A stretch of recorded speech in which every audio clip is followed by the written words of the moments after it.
Horror Night in the Deserted Temple.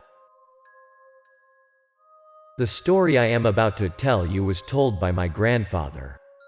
According to him, this is an experience that he will never forget for the rest of his life. The story takes place around the 70s of the last century. At that time, my grandfather was still a relatively young man and hardly ever believed in spiritual myths. Those who have lived through that time cannot forget this challenging period. At that time, everyone worked on collective farms. All private activities were considered illegal. Therefore, after each harvest season, everyone has to return the agricultural products to the collective. The rest is not much. Most families do not have enough food to last until the end of the year. At that time, my grandfather was still a 20-year-old guy and very active. Realizing that the family's situation was not very favorable, he tried every way to do business. Thanks to my grandfather's efforts, the family has never experienced a food shortage at the end of the year. When he had enough food for his family, he did not forget his brothers and sisters. He immediately stepped in to help whenever anyone was in trouble. That year, the weather was very harsh, so the harvest was not much.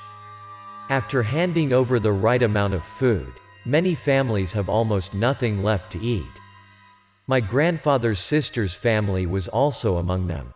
Knowing his sister's plight, my grandfather immediately brought a large sack of food to bring to his sister. Because his older sister got married in another village, the way to get there was quite long, so my grandfather started to leave very early. He left so early because he had not had the opportunity to visit his sister since then, following the bride's procession and taking her to her husband's house. Because he knew he didn't know the way well, he chose to go early to find the way while walking, hoping to get there before dark. The further away from his village, the more confused my grandfather seemed, as if uncertain whether he was on the right track or not. Many times he thought he might have lost his way. Going a little further, he met a fork in the road. At this time, his confusion increased, not knowing which direction to go. When my grandfather didn't know which direction to go, he saw a figure walking towards him. Looking more closely, he saw this person carrying agricultural tools on his shoulder. This person must have just returned from working on the farm. My grandfather immediately called. Hearing the call, the man immediately approached where my grandfather was standing. After a few greetings, my grandfather asked for directions to his sister's village. Only now did my grandfather realize that he had indeed lost his way. Instead of going to his sister's village, he had been going in the opposite direction for the past half day. By this time, it is far from the goal that is needed. After thanking and saying goodbye to the old man, my grandfather continued on his way. Before leaving, my grandfather also saw the old man with a sympathetic smile. This is also not difficult to understand. At that time, villages were often located quite far from each other. The roads were not as convenient as now, so it was customary for someone to get lost. Initially, the road was very far. It was even farther and more profound, causing my grandfather to sigh in frustration. But now, there is no point in complaining. My grandfather can only carry a sack of food on his shoulder and start walking. At this point, he could only hope to reach his sister's house before it was too late. Having been shown the way by the old man, my grandfather was on the right path, but because the road was too far, my grandfather still could not reach his sister's house when it was dark. Looking up at the starry sky overhead, he guessed that it was already 8 or 9 o'clock in the evening. Only then did he suddenly remember that he had not eaten since morning. Both hungry and tired, there were many times when my grandfather thought he couldn't stand it anymore and collapsed, but he still tried to keep going.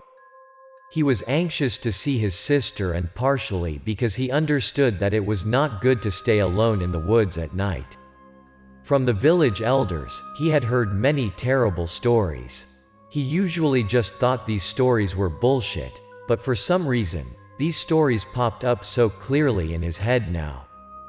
Just when he felt that he couldn't take it anymore, my grandfather noticed a flickering light in the distance.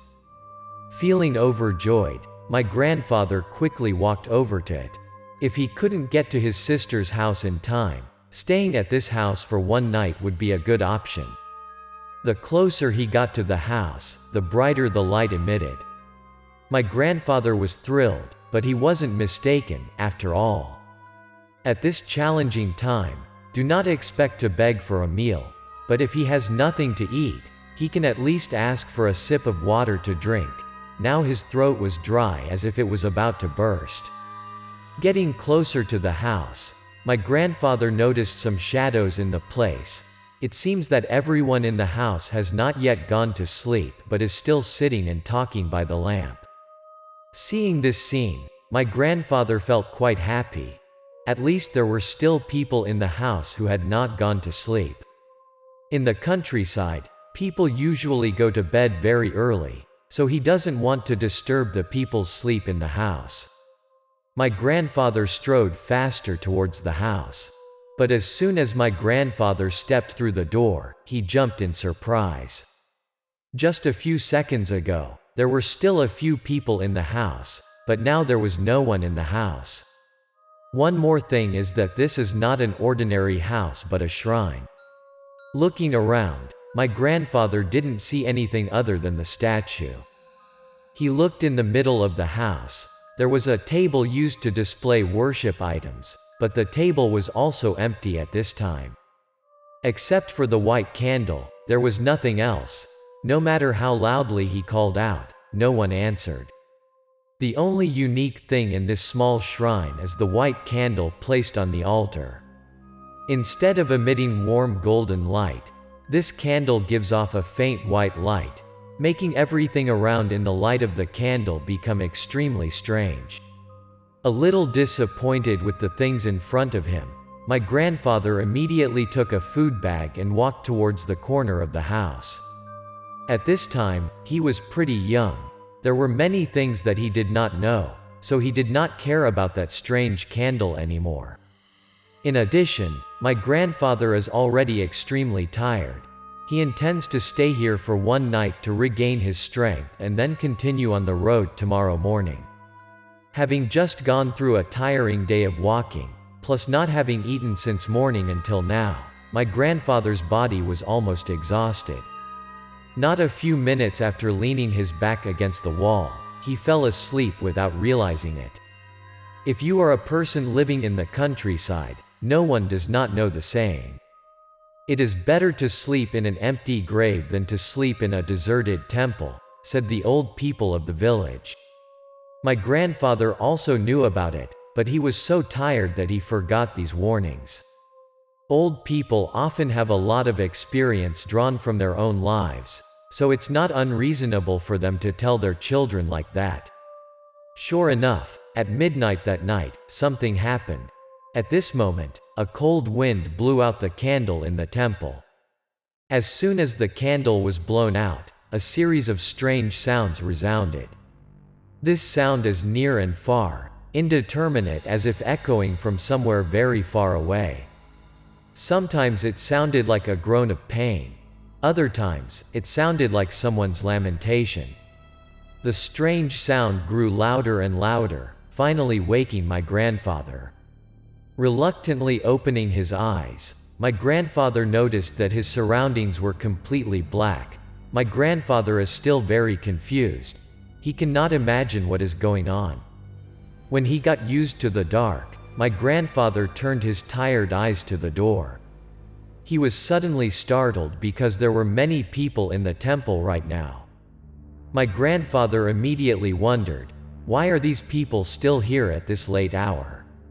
Even more odd is the number of people present in the temple more and more. Only a few minutes had passed, but my grandfather counted several dozen people walking through the door of the temple. Even my grandfather himself could not have imagined that this small temple could hold so many people. After observing for a while, my grandfather discovered something extraordinary. That is, the people present in the temple, even the newcomers, didn't say a word to each other. They all just bowed their heads in silence and walked away. Even when someone touched each other, they didn't react at all. Faced with this scene, my grandfather said to himself, not knowing what these people were doing, he also began to question the abnormality of these people. After all, being from another place, encountering such a bunch of weird people, my grandfather didn't want to get in trouble with the people who lived here. So my grandfather said hello. He said that he only came to ask to stay for one night. As soon as morning he would leave immediately. With this action, my grandfather hopes these people will not pay attention to him anymore. But what happened after that was entirely beyond my grandfather's expectations. Almost immediately when my grandfather spoke, everyone in the house turned to look at him. Along with this sudden action, the eyes of these people also slowly glowed a faint blue. It wasn't until now that my grandfather began to pay attention to the shapes of the people present in the shrine. A chill ran down my grandfather's spine because these people weren't normal at all. Instead, the word weird should be used to describe the appearance of these people. Looking more closely, these people were more like demons than humans. They all have one thing in common: pale, lifeless skin, in addition to dead eyes that sometimes glow with a pale blue color. Some people are even missing a few body parts. At this time, my grandfather knew who these people were. They were a bunch of demons. Even in his dreams, he did not expect that he would fall into this situation. My grandfather couldn't hold it anymore. He let out a scream of terror and crouched in the corner of the wall. But there was one thing that my grandfather did not expect: that his scream attracted the attention of other demons. The circle of these demons closed around my grandfather more and more. Seeing that the demons were only a few feet away from touching him, my grandfather became more panicked than ever. He kept shouting to drive the demons out, but it didn't seem to work. The closer the demons got closer, the colder the air around my grandfather became. Soon my grandfather felt cold all over, as if he were in the middle of winter. His teeth kept chattering. He didn't know if it was due to cold or fear. When only a few feet away from my grandfather, the demon suddenly stopped. Only a long-haired female demon was still moving. This demon was different from the others. It kept walking around my grandfather. Sometimes this demon even crouched down as if she wanted to take a closer look at my grandfather. Suddenly this demon also stopped, but at this moment, something terrifying happened. The demon's already long thin neck suddenly became abnormally long, easily over 1 meter long. When the female demon saw my grandfather paying attention to her, she became even more pleased. She stretched her scary neck to where my grandfather was sitting. Not only has a scary appearance, but this female demon also constantly emits horror sounds like a painful groan. The terrifying image of the female demon seemed to have overcome my grandfather's tolerance. Not to mention being hungry all day made it almost impossible for my grandfather to resist. Trying to shrink as much as possible, my grandfather kept begging the demons to let him go. My grandfather's endurance finally reached the limit. His eyes slowly darkened. Before he passed out, he could only utter a weak voice, begging the demons not to harm him. What happened next was not surprising. As soon as my grandfather fell, the demons in the deserted shrine disappeared. Everything returned to the stillness as if nothing had happened, a terrifying silence. Time passed slowly, and finally, the first rays of dawn appeared.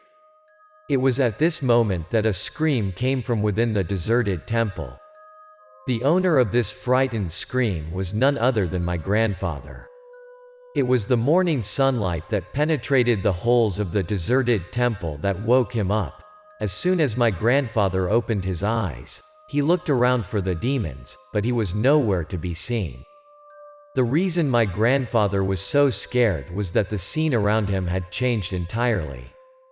When my grandfather first entered this shrine last night, everything was still perfectly normal. But now, when the sun shines, everything has changed. Everywhere in the temple is a tragic scene of ruin. Everywhere you can see rubble, broken tiles, spider webs spread around. Even the statue was so chipped that it was unrecognizable. Witnessing everything change entirely in just one night made my grandfather surprised. It was as if he had just had a terrible nightmare. But if this is just a dream, it's too real, making the insiders unable to help but be shocked. Not wanting to linger in this scary place any longer, my grandfather put a sack of food on his shoulder and hurriedly left the deserted temple. The story of encountering the demon in the deserted temple this time is not known whether it is true or not. My grandfather didn't dare to think about it anymore, even looking back at the temple once. My grandfather kept walking until midday when he reached his sister's house. After meeting my grandfather, his sister was delighted, partly because my grandfather brought food to the family at a tough time and because the two sisters had not seen each other for a long time. After talking for a while, my grandfather told his sister's parents-in-law a strange story he had just encountered in the deserted temple. Through my sister's parents-in-law, my grandfather gradually learned a lot about the temple. According to them, this temple was still very well taken care of in the past. But over time, war, along with natural disasters and epidemics, destroyed the temple a lot. They do not know when the temple has become a shelter for the unfortunate people who lost their homes. The people who come here to take shelter are people with challenging circumstances, not severe illness. They are also starving to death. Many people could not stand it but died in the temple. More and more people died. Their resentment gradually accumulated to the point that they could not be dissipated but turned into demons. Gradually, the temple became a hiding place for the demons from time to time without anyone knowing. Gradually, there were more and more scary stories related to the temple. Because of fear, people did not dare to come here to worship anymore. Over time, the temple gradually fell into disrepair, and the horror stories associated with it only increased.